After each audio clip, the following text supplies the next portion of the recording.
Hechos Ecuador, es la televisión, es la radio, es la voz del pueblo. De los formularios.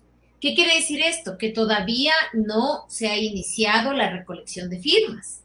¿Por qué no se ha iniciado todavía la recolección de firmas?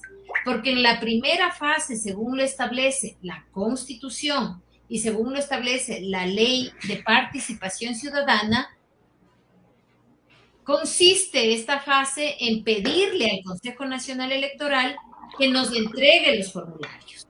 El Consejo Nacional Electoral, después de la petición que se la hizo el día 25 de mayo del 2022, que cuando se entregó la petición justamente de que nos den los formularios, tiene 15 días hábiles para calificar. El CNE califica si es que se ha cumplido con los requisitos. Eso es lo que dice la ley. Y solo entonces entrega los formularios. Y aquí tenemos el primer gran obstáculo, porque todos sabemos que el CNE está cooptado por los partidos políticos, porque fue nombrado por el Consejo de Participación Ciudadana y Control Social transitorio de espaldas a la Constitución. Porque todos sabemos, en la Constitución, el Consejo Nacional Electoral debe ser nombrado por concurso de oposición y méritos. Y lo que se hizo en el Consejo de Transición liderado por el doctor Trujillo fue inventarse una nueva norma en contra de la Constitución y poner a representantes de los partidos políticos dentro del CNE. Entonces hay un primer obstáculo, digo, porque los partidos políticos, sobre todo las personas que vienen de CREO, que están allí, van a intentar impedir que nos entreguen estos formularios. La petición de entrega de los formularios está muy bien hecha, la hizo Pedro, está bien argumentado que hay incumplimiento de parte de la Presidencia de la República y de la Vicepresidencia en el cumplimiento del plan de gobierno, pero sabemos que el Consejo Nacional Electoral está cooptado por los partidos políticos, entonces van a intentar impedir. Esta es la primera fase. Es importante que la ciudadanía se centre en presionar al Consejo Nacional Electoral, quien tiene que responder a la ciudadanía y no a los partidos políticos. Entonces, por ejemplo, se puede enviar cartas desde diversos colectivos a nivel nacional diciéndole al Consejo Nacional Electoral, entregue esos formularios. La gente está muy dispuesta a firmar. De todo el país hemos recibido solicitudes de conformación de grupos, de coordinadoras a nivel provincial para recoger las firmas. Pero antes de recoger las firmas necesitamos de esos formularios y eso depende del Consejo Nacional Electoral. Entonces hay que enfocar las fuerzas en exigirle a ese consejo que nos entregue los formularios. Esa es la primera cuestión que debería decir yo. Tiene 15 días hábiles desde el 25 el Consejo Nacional Electoral para decidir si nos entrega o no nos entrega. Yo insisto en que la petición está muy bien hecha, muy bien fundamentada, y si es que no nos entregan, nosotros apelaremos y seguiremos peleando porque no es posible que se quiera atropellar un derecho a la participación como es la revocatoria del mandato. A ver, vamos entonces con las preguntas para ese primer paso que se está. Se dice que la petición está bien argumentada. ¿Es constitucional pedir la revocatoria el mismo momento tanto para presidente, para vicepresidente? ¿Cabe legalmente, en términos legales, aquello, doctora Angélica? Sí, cabe legalmente, cabe constitucionalmente. Tan es posible dicha solicitud que el artículo 146 de la Constitución establece el supuesto de que se puedan ir los dos por la revocatoria.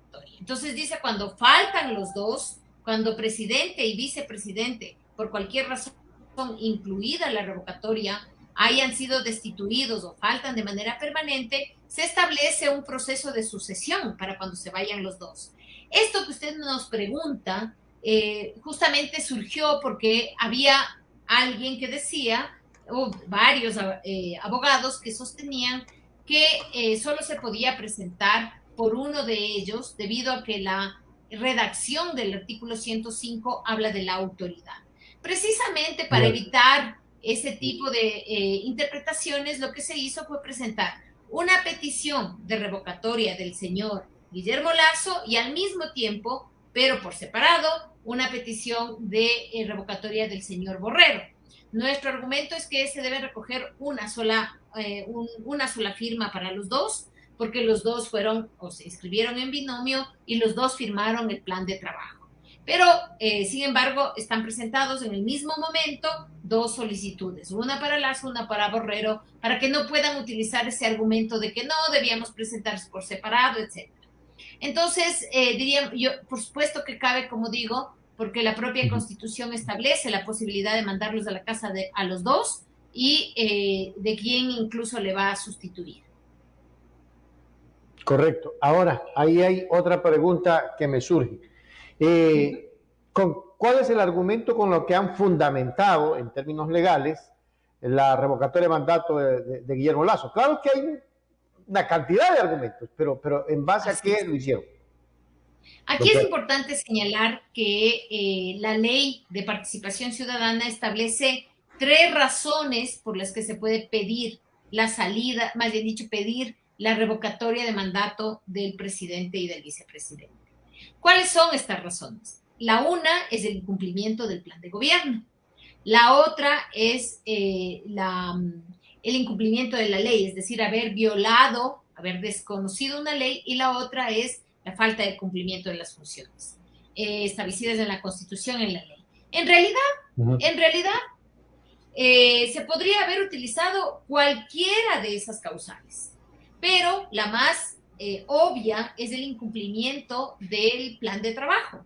¿Por qué? Porque cuando uno revisa el plan de trabajo encuentra que se ofrece millones de empleos, 2 millones de empleos.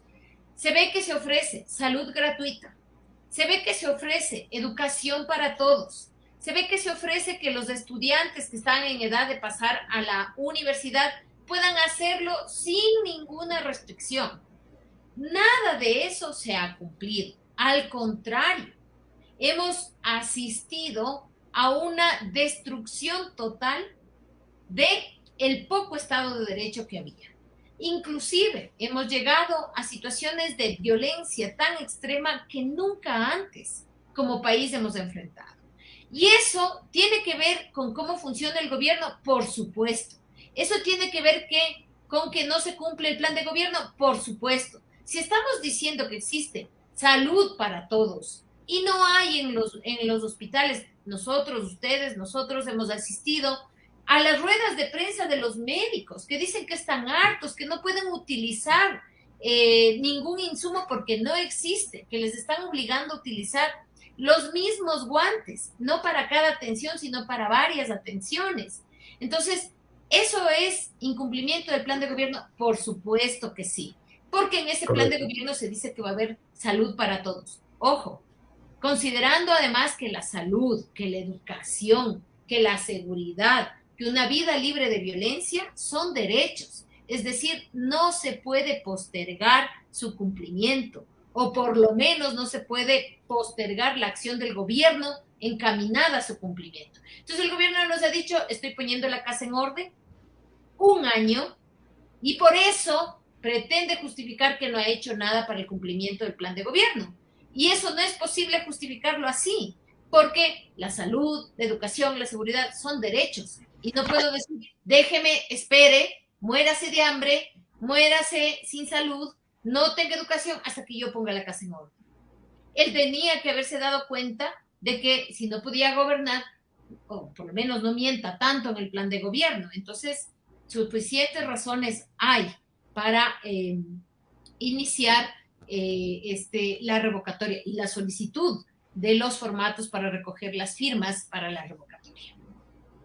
Correcto. Ahí yo tengo un formato que dice cuál es el procedimiento para solicitar una revocatoria. Estamos en la primera parte, ¿no es cierto? Sí. Que es lo que hemos analizado ahora. Que es presentar la solicitud, justo, ¿verdad? Exactamente, la que está allí. O sea, el primer requisito que le pide es que identifique a quién está pidiendo. Entonces, dice que se presente la copia de la cédula, la copia de la papeleta de votación. Luego, ¿cuáles son los motivos por los que yo le estoy pidiendo iniciar el proceso de revocatoria? Y ahí tengo que adjuntar el plan de trabajo certificado que se adjuntó y tengo que decir claramente en qué es el incumplimiento. Entonces aquí en las peticiones que se hicieron está claramente indicado cuáles son aquellos ofrecimientos que se hicieron, como por ejemplo el tema del empleo, el tema de la salud, el tema de la educación, que no han sido cumplidos.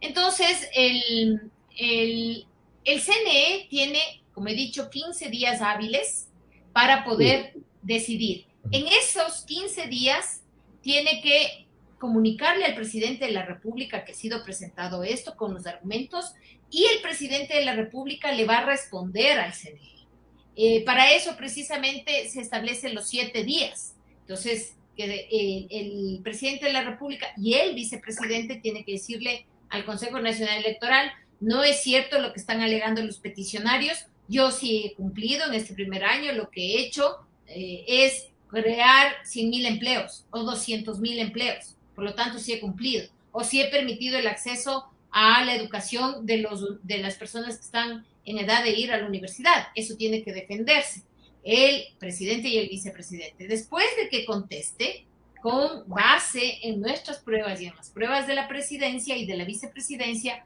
tendrá que pronunciarse el CNE. Nosotros estamos pidiendo que nos dé audiencia, que nos den una audiencia. Justamente después de que conteste el presidente de la República y el vicepresidente, queremos que el Consejo Nacional Electoral nos dé una audiencia para poder nosotros responder y decir si es que es cierto o si es falso lo que está argumentando el presidente de la República. Hechos Ecuador es la televisión, es la radio, es la voz del pueblo.